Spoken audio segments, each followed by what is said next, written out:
한 가지 아는 것은 제목으로 말씀 전하겠습니다. 믿음 좋은 직장인 김 대리라고 하겠습니다. 김 씨가 제일 많죠. 네, 이분을 보호하기 위해서 김 대리로 하겠습니다. 김 대리에게 한 가지 고민이 생겼어요.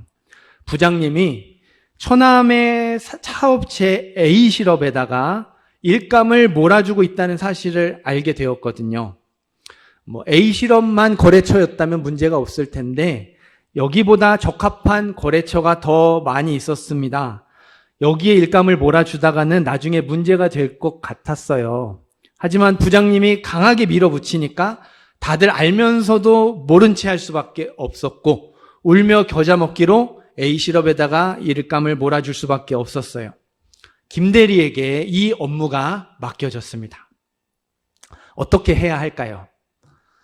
고민 끝에 김 대리가 정직하게 일하기로 했어요.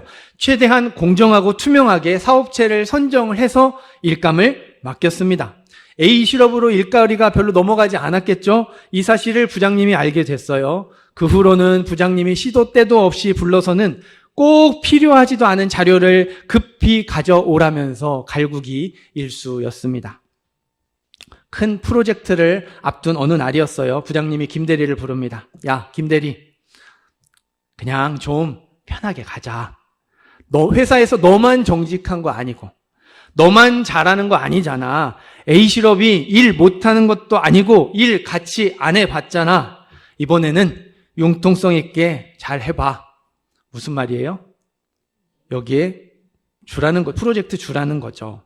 김 대리가요, 참 고지식해요. 죄송합니다, 부장님. 업체를 조금 더 살펴보고 다시 보고 드리겠습니다. 또다시 거절을 했어요. 마음이 불편하잖아요. 답답하죠. 불편하고 답답한 마음으로 퇴근을 했는데 밤 10시가 넘어서 부장님에게 메시지가 옵니다. 잘 생각해봐. 얼마 전에 아들도 태어났는데 승진해야지. 뒷이야기를 직접 듣지 못해서 김 대리가 어떤 결정을 내렸는지는 모르겠어요.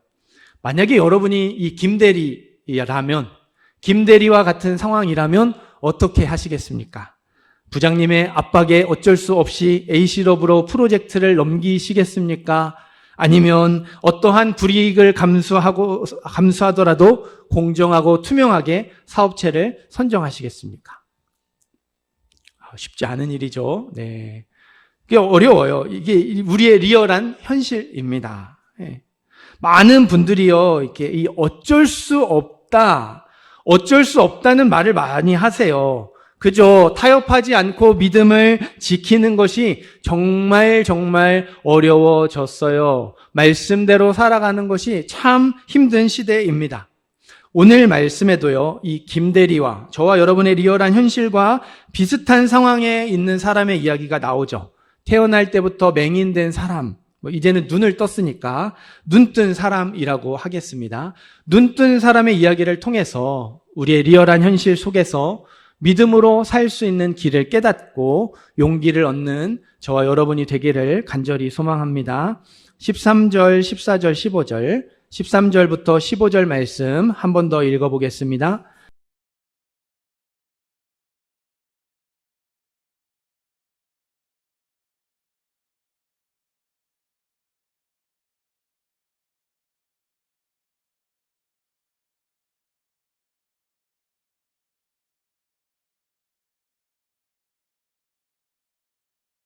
아멘. 예수님이 땅에 침을 뱉어서 진흙을 만드시고 눈에 바르셨어요. 실로암 못에 가서 씻으라고 명령을 하셨죠. 예수님의 말씀에 따라서 실로암 못에 가서 씻었더니 앞을 볼 수 있게 되었습니다. 엄청난 기적이 일어났죠. 눈뜬 사람에게는요, 인생을 다시 시작할 수 있는 축복의 날, 오늘이 새롭게 태어난 제2의 생일과도 같은 축복의 날이었어요. 하지만 예수께서 진흙을 이겨 눈을 뜨게 하신 날은 안식일이라. 하필이면 그날이 무슨 날이었어요? 안식일이었습니다. 이 눈뜬 사람, 회복의 기쁨을 누릴 새도 없이 사람들을 손에 붙잡혀 끌려갔습니다. 안식일을 어겼다는 이유로 바리새인들 앞에 서게 되었어요. 바리새인들이 눈뜬 사람에게 어떻게 보게 되었는지를 물었다고 이렇게 우리가 읽었죠. 질문했다고, 물어봤다고, 질문했다고 하는데요. 이건 질문이 아닙니다. 신문이에요. 신문. 경찰서에서 범죄자 앉혀놓고 형사들이 이렇게 그 조서 작성하면서 막 다그치는 것처럼 재판장의 자격으로 바리새인들이 코치코치 캐묻는 거예요. 당신 어떻게 볼 수 있게 됐어? 널 고쳐준 사람 누구냐? 눈뜬 사람에게 누가 널 고쳐주었는지 알고 있으니까 사실대로 털어놓으라고 으름장을 놓는 거죠. 눈뜬 사람도 그 사람 예수님이 진흙을 내 눈에 바르매 내가 씻고 보았다고. 맞습니다. 예수님이 나를 고쳐주셨습니다. 순순히 불었어요. 사실을 숨기지 않았습니다. 안식일에 예수님이 자기를 고쳐주셨다고 인정했어요. 바리새인들이 준비했던 카드를 내밉니다. 17절이에요. 그 사람이 내 눈을 뜨게 하였으니 너는 그를 어떠한 사람이라 하느냐. 예수님이 고쳐줬다고 불었잖아요. 그러니 이제 바리새인들이 말하는 거예요. 그래, 그렇게 하는 거야. 예수란 사람이 어떻게 그런 능력을 나타냈는지는 모르겠지만 중요한 건 안식일에 너를 고쳤잖아. 잘 생각해 봐라. 너는 예수를 어떤 자라고 생각하냐? 여기서 어떻게 대답하느냐에 따라서 눈뜬 사람의 앞날이 달라질 수 있어요. 22절에 나온 것처럼 바리새인들은요, 예수님을 그리스도로 시인하는 사람, 예수님을 하나님이 보내신 선지자로 인정하고 고백하는 사람은 출교, 유대 공동체에서 그 동네에서 추방하고 왕따 시키기로 결의했습니다. 눈뜬 사람이요, 예수님을 나사렛 예수라고 생각합니다. 우리는 이제 나사렛 예수, 되게 친근한 표현, 익숙한 표현인데 예수님이 나사렛에서 자라셔서 나사렛 예수라고 하지만 이게 당시에는 예수님이 선지자가 아니라는 거를 비꼬기 위한 말입니다. 나사렛에서 선지자가 날 수 없다고 사람들은 생각을 했으니까 나사렛 예수 하면 선지자 아니에요. 거짓 선지자라는 거예요. 그러니까 눈뜬 사람이 예수님한테 난 나사렛 예수라고 생각합니다. 아니면 맞아요. 안식일을 어긴 죄인 맞습니다. 이렇게 대답을 했다면 무사히 집으로 돌아갈 수 있을 거예요. 지긋지긋했던 거지의 삶을 청산하고 다른 사람들처럼 번듯한 일자리를 가지게 될 겁니다. 18절에서 23절을 보면요. 눈뜬 사람의 부모 이야기가 나와요. 눈뜬 사람의 부모, 바리새인들에게 불려옵니다. 출교 당할 것이 두려워서요. 대답 자체를 하지 않죠. 어떻게 보게 되었는지, 누가 고쳐주었는지 우리는 아무것도 몰라요. 저 사람, 우리 아들이 성인이니까, 다 큰 성인이니까 우리 아들에게 물어보십시오. 책임을 떠넘깁니다. 정말 아무것도 몰라서 이렇게 말했을까요? 부모가 정말 무책임해서 자식에게 떠넘긴 걸까요? 아니에요. 예수님이 우리 아들을 고쳐주셨다고 말하고 싶었죠. 예수님이 하나님이 보내신 선지자라고 말하고 싶었어요. 하지만 그렇게 말했다가는 뒷감당이 안 될 것 같았거든요. 말 한 번 잘못했다가 출교, 유대 공동체에서 추방되고 왕따 당하면 어떡합니까? 살 길이 막막해지잖아요. 이제 눈 떠서 사람 구실할 텐데 그거 말 한 번 잘못했다가 내 아들의 앞길 막아버리면 어떡해요? 두려워서 대답을 회피한 거예요. 눈뜬 사람의 부모는요, 그게 너무 두려워서 대답 자체를 아예 피해버렸습니다. 그런데 눈뜬 사람 뭐라고 대답하죠? 대답하되 선지자니이다 하니. 선지자라고 고백하죠. 저는 예수님을 선지자라고 생각합니다. 예수님은 하나님이 보내신 선지자가 확실합니다. 담대하게 대답을 해요. 바리새인들이 원했던 대답, 의도했던 대답, 정반대의 대답을 하죠. 예수님을 그리스도로 시인하면, 예수님을 선지자로 고백하면 출교당할 것을 알고도 양보하지 않았습니다. 믿음을 양보하지 않았어요. 타협하지 않았습니다. 있는 사실 그대로를 분명하게 밝혔어요. 우리 성경을 조금 앞쪽으로 이렇게 찾아서 출애굽기 1장을 펴보시기를 바라요. 출애굽기 1장 15절에서 17절입니다. 출애굽기 1장 15절에서 17절 말씀.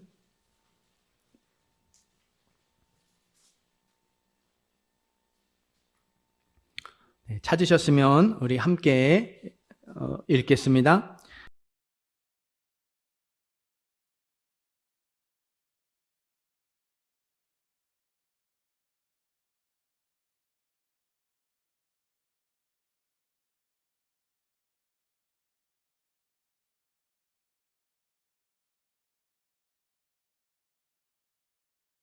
아멘. 이제 십브라와 부하 두 사람이 나옵니다. 히브리 3파였고요. 출산을 돕는 여인들이었습니다. 출산을 돕는 여인들에게 애굽 왕의 명령이 떨어지죠. 태어나는 아기들 중에 남자 아기는 죽이고 여자 아기는 살려둬라. 아들은 죽이고 딸은 살려둬라. 여러분, 왕이 있던 시대에는 왕의 말이 곧 법이죠. 아까 설교를 시작하면서 소개해드렸던 김대리, 자기의 목숨을 걸고 이렇게 쥐어잡은 것도 아니고 그냥 직장 상사예요. 상급자인데도 그 압박을 이렇게 외면하고 무시하는 게 어려운데, 왕이 있는 시대에 왕의 말을 어기고 왕의 말을 무시하는 게 과연 쉬웠을까요? 어려웠을 겁니다. 요셉, 우리가 잘 알고 있는 그 요셉, 애굽의 총리 대신이 되었잖아요. 애굽 왕 바로의 꿈을 해석했기 때문에 총리 대신이 된 거예요. 유능해서 된 게 아닙니다. 열심히 공부하고 이렇게 석박사 따고 코스 밟아서 된 게 아니에요. 감옥에 있다가 불려와가지고 꿈 한번 해석했다는 이유 하나만으로 감옥에 있던 외국인 노예가요, 순식간에 애굽의 2인자가 된 거예요. 그만큼 왕의 말에 힘이 있었습니다. 반대로 떡 굽는 관원장, 요즘으로 치면 장관이죠. 식품부 장관이요. 왕의 말 한마디에 감옥에 갇혔어요. 그리고 왕의 말 한마디에 그대로 사형을 당했습니다. 이런 시대에 왕의 명령을 어기는 것, 그 죽음을 의미했죠. 그 명령이 갓 태어난 남자 아기를 죽이라는, 차마 인간으로는 할 수 없는 행동이라도 거기에 뭐가 달려 있어요? 자기 생명이 달려 있어요. 내가 양심상 도저히 할 수 없다 하더라도 이거 안 하면 내가 죽는 거예요. 출애굽기 1장 17절 말씀 여러분 다시 읽어보겠습니다.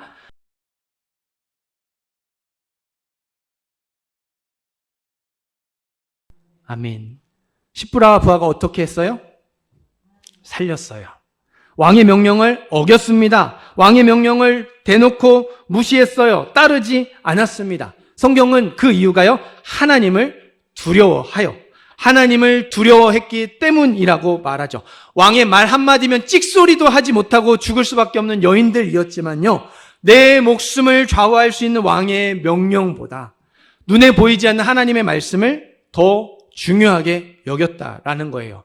내 목숨을 죽이냐 살리냐를 가지고 있는 왕의 명령을 따르는 것보다 눈에 보이지 않는 하나님의 말씀을 따르는 걸 더 중요하게 여겼다라는 거예요. 생각해 보세요. 십브라와 부하가 목숨 걸고 남자 아기들을 살렸어요. 그렇다 하더라도 그 선택, 그 순종이요, 이스라엘에게 희망이 될 수 없잖아요. 애굽 왕의 입장에서는요, 명령 어긴 두 사람 본보기로 처형시켜 버리고 다른 산파들 불러서 똑같은 명령 내리면 그만인 거예요. 두 사람이 눈에 보이지 않는 하나님을 두려워했기 때문에 목숨 걸고 왕의 명령을 어겼더라도 그 상황을 바꿀 수 없었어요. 애굽 왕의 마음을 바꾸지 못했고요, 악한 계획을 막지 못했습니다.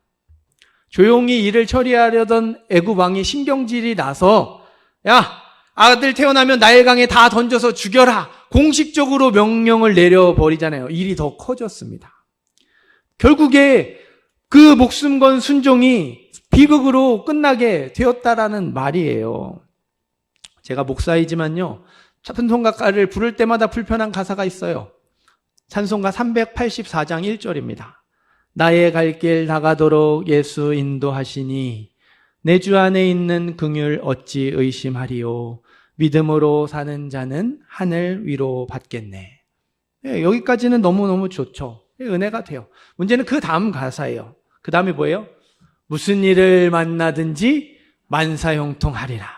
무슨 일을 만나든지 만사형통하리라. 이게 걸리는 거예요. 그것도 한 번도 아니고 두 번이나 반복을 해서 부를 때마다 마음이 불편해요. 예수 믿어서 모든 일이 술술 잘 풀리고 순종해서 모든 일이 술술 잘 풀렸다면 마음이 불편하지 않았겠죠. 하지만 제 삶도 그렇고 제가 만났던 사람들, 믿음으로 그렇게 살아보려고 애쓰는 사람들도 그랬어요. 잘 풀렸던 적보다 안 풀렸던 적이 훨씬 더 많았습니다. 여러분은 어떠신가요?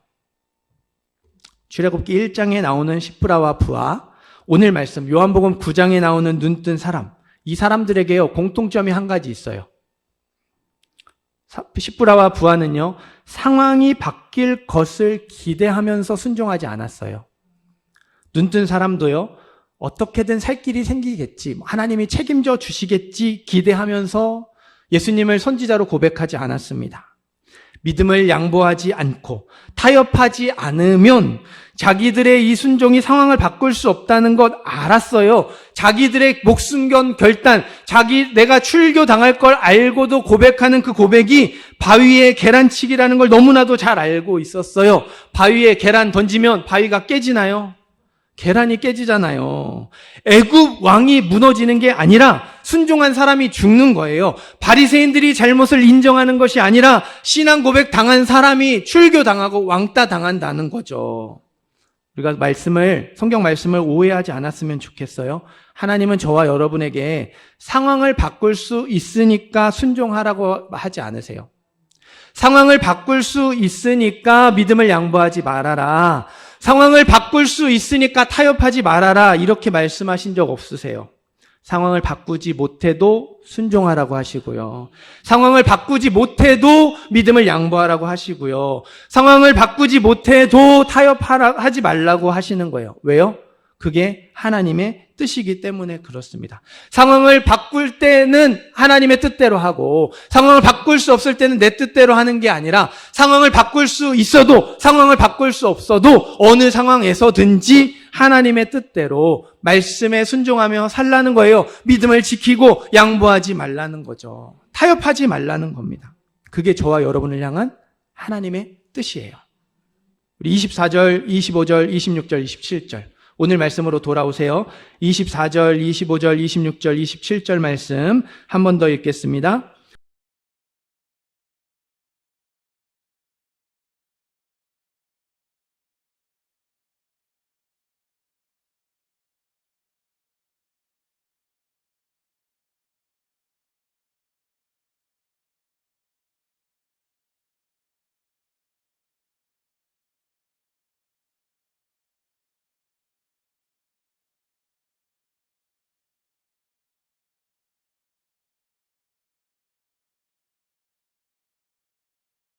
아멘. 눈뜬 사람도 자기가 예수님을 선지자로 고백하면 어떤 일들이 일어날지 예상했겠죠. 예상했던 최악의 결과가 하나씩 그대로 진행이 됩니다.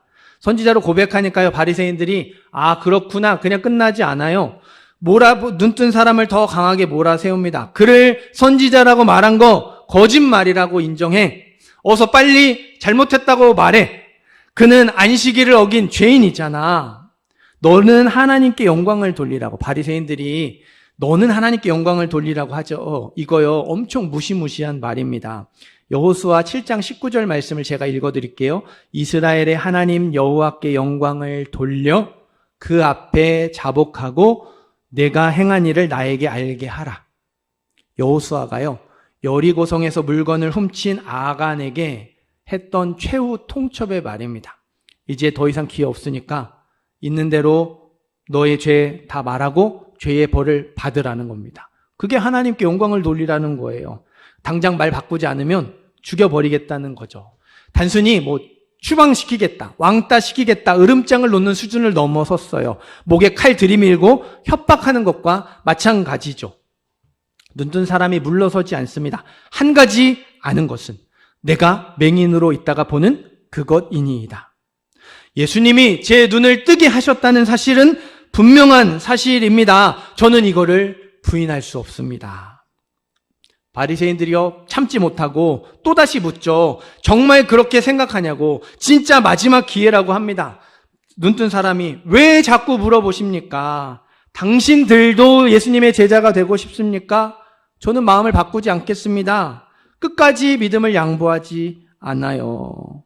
오히려 자기가 예수님의 제자가 되고 싶은 마음을 밝히 드러내죠. 당신들도 라고 얘기하잖아요. 내가 지금 예수님을 만나러 갔는데 못 만났다가 끌려왔어요. 그래서 예수님을 만나서 예수님의 제자가 되고 싶은데 자기는 그 마음이 있는 거죠.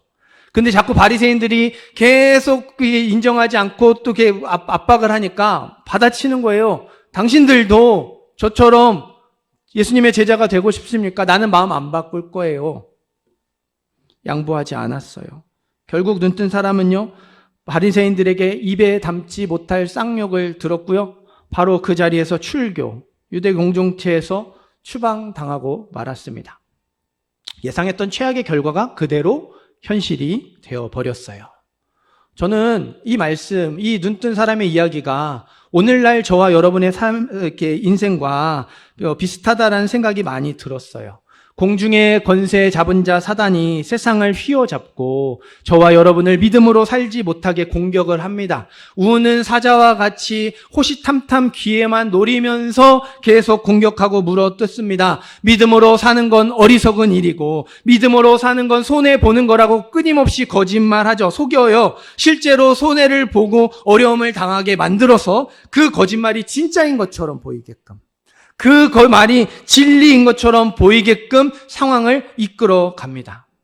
사랑하는 성도 여러분, 믿음으로 사는 것은요, 세상의 방식으로 살지 않는 것을 뜻해요.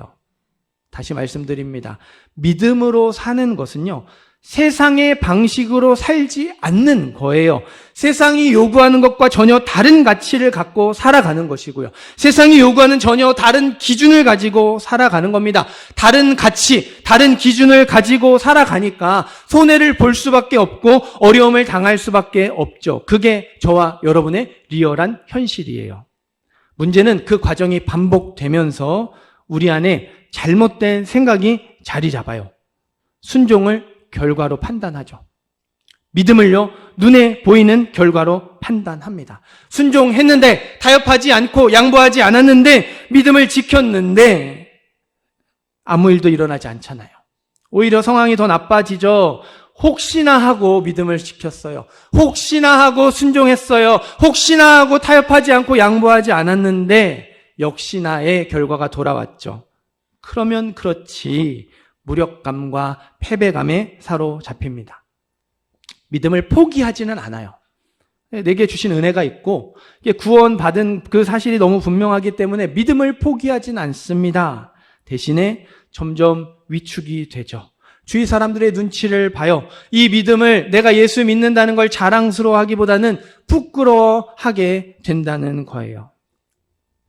우리는요, 우리를 고민하게 하고 갈등하게 만드는 여러 문제들 앞에서 한 가지 선택을 합니다. 끊임없이 무언가를 둘 중에 하나를 선택해요. 그리고 그 선택은요, 내 안에 가장 크게 들리는 목소리에 영향을 받습니다. 우리가 무언가를 선택할 때 우리 안에서 무언가가 이렇게 가장 크게 들리는 목소리에 따라서 결정한다는 이야기예요. 오늘 말씀, 눈뜬 사람의 이야기를 잘 여러분이 받아들이시기를 바라요. 오늘 말씀의 핵심은요, 우리가 어떤 목소리를 더 크게 들어야 하는가, 이겁니다. 눈뜬 사람은 내 어떤 손해를 보더라도 믿음을 양보하지 않는 그 모습을 보여주었는데요. 그것만 바라보지 마시고요. 그렇게 가능하게 되었던 이유, 그 사람이 그럴 수 있었던 이유를 우리가 알아야 되겠죠. 그 이유가 어떤 목소리를 크게 들었는가, 여기에 있습니다. 한번 따라해 보시겠어요? 우리가 어떤 목소리를 더 크게 들어야 하는가? 어떤 목소리를 더 크게 들어야 하는가? 눈뜬 사람에게 가장 크게 들렸던 목소리는요, 바리새인들의 목소리가 아니었습니다. 앞으로 어떻게 살아가야 하지? 타협하지 않았을 때 찾아올 그 후폭풍에 대한 근심, 걱정, 두려움의 목소리도 아니었습니다. 한 가지 아는 것은 내가 맹인으로 있다가 보는 그것이니이다. 태어날 때부터 지금까지 평생 앞을 보지 못했던 나를 누가 고쳐주셨어요? 예수님이 고쳐주셨어요. 예수님이 나를 고쳐주셨다는 사실을 부인하면 안 된다. 예수님이 나를 고쳐주셨다는 그 사실 부인하면 안 된다. 이 목소리가 그에게 가장 크게 들렸던 거죠. 믿음의 목소리가 그 마음에 가장 크게 들려서 그렇게 담대하게 신앙 고백을 하고 양보하지 않을 수 있었던 것입니다. 사랑하는 성도 여러분, 지금 저와 여러분에게 가장 크게 들리는 목소리는 무엇입니까? 그리고 저와 여러분이 가장 크게 들어야 할 목소리는 또 무엇입니까? 하나님의 말씀, 하나님의 음성을 가장 크게 듣는 저와 여러분이 되기를 간절히 소망합니다. 눈뜬 사람처럼 하나님이 나에게 베풀어 주신 은혜, 그 은혜의 목소리가 내 안에서 가장 크게 들리게 되었으면 좋겠고요.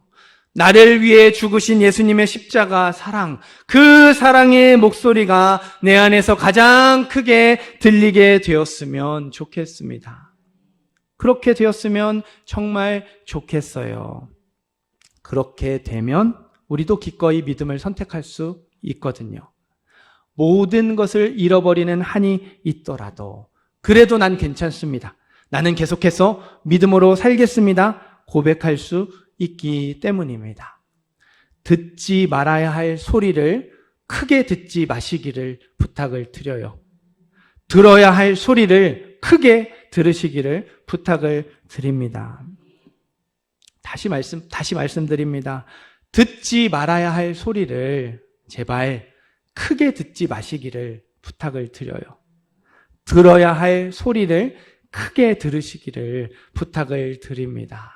그래야 저와 여러분이 믿음을 양보하지 않고 세상과 타협하지 않고 살아갈 수 있습니다. 상황이 어찌 되든 바꿔지든 바꾸지 못하든 그것과 상관없이 나를 향한 하나님의 뜻을 품고 그 뜻대로 살아갈 수 있는 거예요. 눈뜬 사람처럼 담대하게 믿음을 드러낼 수 있는 우리 모든 성도님들 되시기를 주님의 이름으로 축원합니다.